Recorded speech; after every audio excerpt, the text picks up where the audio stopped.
সংসদ সদস্য আনোয়ারুল আজিম আনারের হত্যাকাণ্ডের প্রায় 2 সপ্তাহ পর পশ্চিমবঙ্গ সিআইডি আজ মঙ্গলবার কলকাতার নিউ টাউনের সেই ফ্ল্যাটের সেপটিক ট্যাঙ্ক থেকে মানবদেহের অংশবিশেষ উদ্ধার করেছে। বাংলাদেশের গোয়েন্দাদের অনুরোধে পশ্চিমবঙ্গ সিআইডি নিউ টাউনের সেই ফ্ল্যাটে কমোড, সুয়ারেজ লাইন ও সেপটিক ট্যাঙ্ক ভেঙে উদ্ধার অভিযান চালায়। তবে এই বিষয়ে পুরোপুরি নিশ্চিত হতে ডিএনএ পরীক্ষার প্রয়োজন বলে জানিয়েছে ডিবি কর্মকর্তারা। পশ্চিমবঙ্গ পুলিশের ধারণা, এই ফ্ল্যাটেই এমপি আনারকে হত্যা করা হয়েছিল।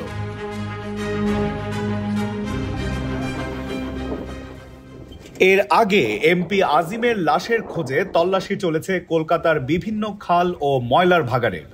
আনারের টুকরো করা মরদেহের খোঁজে এই অভিযান চালাচ্ছে পশ্চিমবঙ্গ পুলিশ।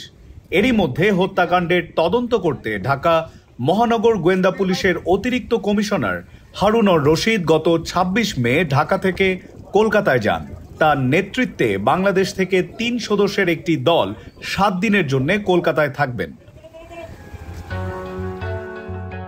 কলকাতায় গ্রেপ্তারকৃতদের কাছ থেকে তথ্য সংগ্রহ করে রোববার অভিযান চালান তদন্তকারী দলটি। কিন্তু খারাপ আবহাওয়া ও বৃষ্টির কারণে ডিবি টিম সোমবার কোনো অভিযান পরিচালনা করতে পারেনি।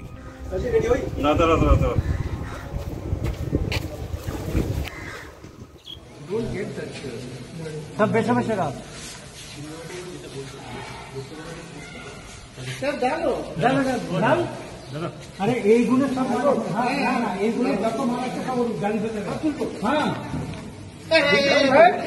বেঁচে বেঁচে